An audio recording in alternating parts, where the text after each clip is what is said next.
All right, guys. This particular one now, waiting consign the statement from Mr. Peter Obi, or rather, our principal, Peter Gregory Obi. And I know say Peter Obi went to international media, go talk one or two things where they affect our country. Governor Sanwo-Olu came out, lambasted at him. Many other prominent, or rather elites, came out, they lambasted at him. Peter Obi responded, reciprocated those statements. Now, Akpabio, the Senate president, don't come out now. Come talk to Peter Obi. The way they talk to Peter Obi, this video has been trending since yesterday. I would like make we listen to everything together, and I would like to say something afterwards. Let's also hear from our brother, Mr. Common Sense. Let's take both of them together. The 2023 Labour Party presidential candidate, Peter Obi, has responded to Lagos State Governor Babajide Sanwo-Olu's criticism of his remarks about Nigeria at St. Johns Hopkins University in Baltimore, Maryland. Sanwo-Olu had criticized Peter Obi's remarks about the country's worsening state, arguing that such criticisms tarnished Nigeria's image abroad, while Peter Obi defended his statements during the Day of Tribute in honor of the late Edwin Clark in Abuja on Wednesday, citing statistics from the World Bank and UNICEF, highlighting the high poverty rate in rural Nigeria and the large number of malnourished children. He also questioned whether speaking the truth constituted demarketing the country. Let's take a look. We're in this country when people were protesting when there was no need to protest under Jonathan. Where are those protesters? Have they died? Where are they? So why are we saying it should not be in vain? They can increase fuel from 8 to 7 naira to 120, and people were protesting in this country. And when it was 900, they were not protesting. Are they dead? So why are we saying it should not be in vain? People protested when Naira was 180 and when it was 1,005, they're not protesting. Are they dead? So when I just say it should not be in vain, I spoke a few days ago and people said I'm demarketing Nigeria. When is truth being demarketed? World Bank has just shown that 75% of Nigerians in rural areas are poor. Is World Bank demarketing Nigeria? UNICEF 2 days ago released that Nigeria now have over 2 million malnourished children, the second highest in the world. Are they demarketing Nigeria? Let's face the reality. Their labor is in vain. We have a country now that is not democratic. We are not a democratic country. Let's tell ourselves the truth. A few moments later. In vain. I beg to disagree. Let our brother Peter Obi show leadership like Edwin Clark did by resolving first the crisis in the Labour Party. For a man who wants to run Nigeria, you have one of the smallest parties in Nigeria, and you cannot even resolve the crisis in that Labour Party. Is it the crisis of Boko Haram that you will come and resolve in Nigeria? I would like us to be known for what we did when we had the opportunities. As I speak now, I can tell you about the dualized thoroughfares in my state. I can tell about the flyovers in my state. I can tell about the best international hospital in my state. I can tell about the monuments of government houses that are built, both for the governor and deputy. I'm one of the best digitalized governor's office in Nigeria. I can tell you about the best international stadium in West Africa. I can tell you about the free and compulsory education that I did for all Nigerians. I can tell you about the unity I brought in religion by sponsoring over 5,800 Muslims to the Holy Land and over 12 to 15,000 Christians to Rome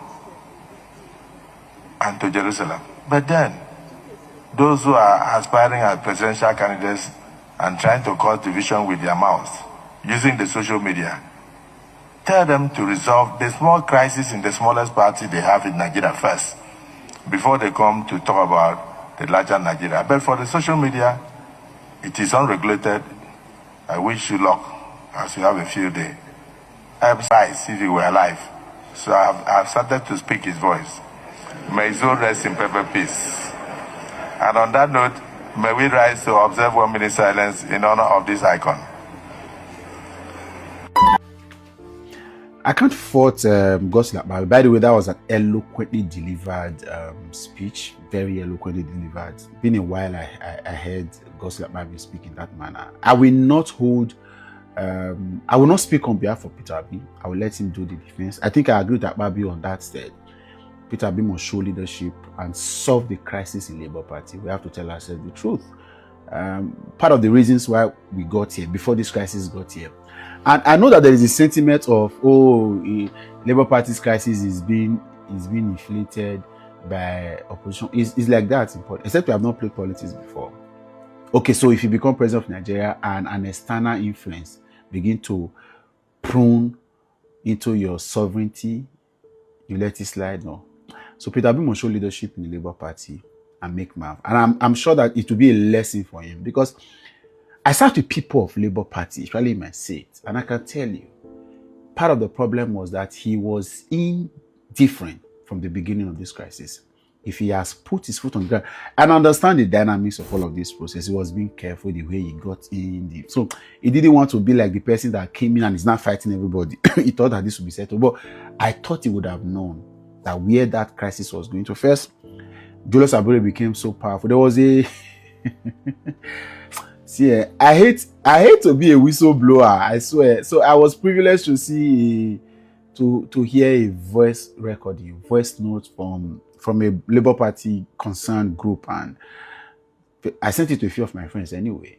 And then I listened to it. I didn't want to put it out here. I listened to it, and then it was all damaging. Julius Abure has been constituted, and Peter Obi knows the man has been taking money, the Labour Party used to be a special purpose vehicle, but mainly Peter Obi became. Julius went on to printing obituary document to show to INEC so that they can substitute candidates of the party for elections. That's how bad it went. But Peter P.O. went quite quiet and allowed all of this. So you cannot say that you are you don't like corruption, you have integrity, and everybody around the chairman of your party was all of this. No. You would have voiced that. You should have started to work to solve that problem. See, but now it's looking like it's too late. And so Akpabio has a right. Yes, sincerely. Not every time we criticize. Akpabio has a right.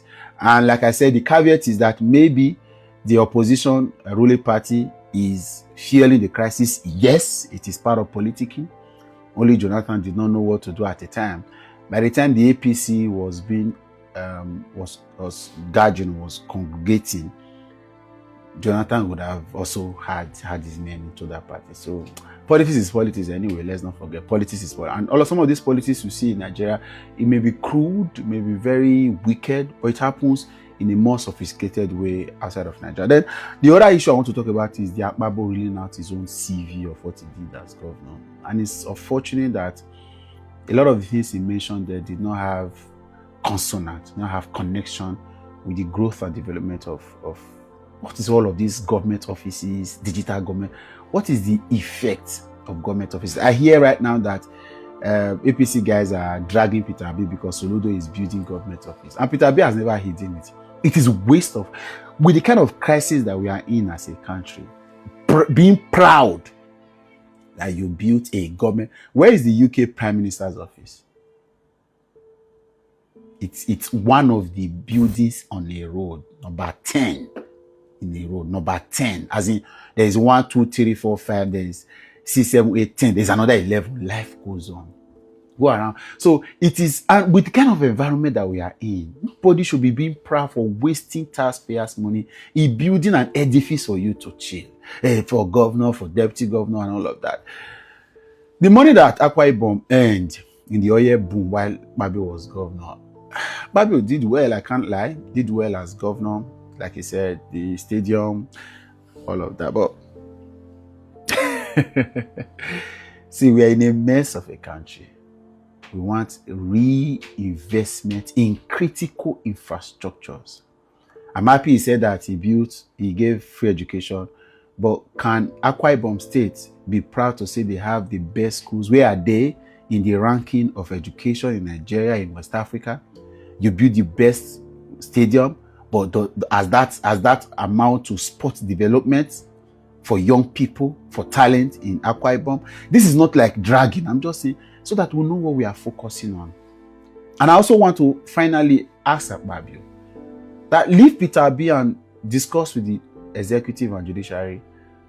Okay, yeah, judiciary, because they have been hearing that there have been so much happening in judiciary about some of these guys, and solve insecurity in Nigeria. And then ensure that we have a democracy that we'll be proud of. Peter Obi is not the problem. I've joined him, so you know, so you don't think as if I've joined him. But Peter Obi is not the problem. Allow him talk. He's just one of those Nigerians talking. Fix the problem. Focus on the issues. We have a country to save.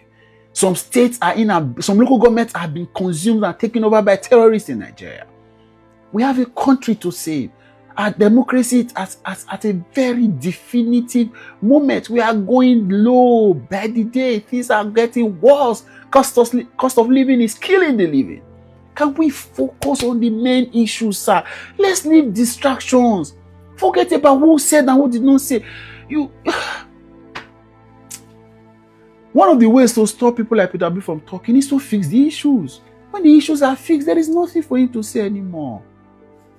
You see, on this particular note, I don't know what to say. Some of you might think I'm biased because I'm a lover of Peter Obi or supporter of Peter Obi and all that, but I don't know what to say. I will say something on our live broadcast tonight, but at this particular moment, I will leave it like this. What's your own take? Put it on the comment section. Join us every day, 7 p.m. Nigerian time. Let's continue to talk about the things that's affecting you and I. Take care, guys, and bye for now.